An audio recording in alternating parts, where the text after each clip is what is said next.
In front of me is REALME GT7 and today I would like to show you how you can change font size.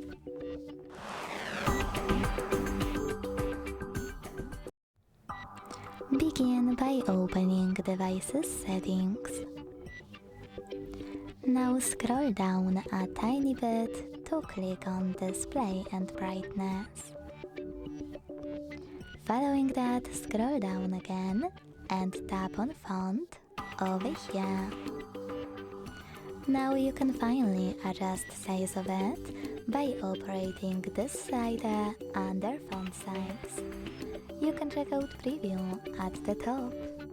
When you're ready to save your changes, hit Apply. So when I do that, as you can see, size of my font has changed. But if you want to, you can go back to the same settings, change size of it, and then also change weight of it thanks to this slider under font weight.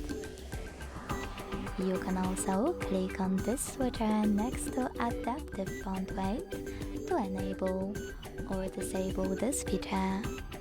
Wherever you decided, when you finish, hit Apply. Thanks so much for watching. If you enjoyed this video, don't forget to leave a like, comment and subscribe. Bye!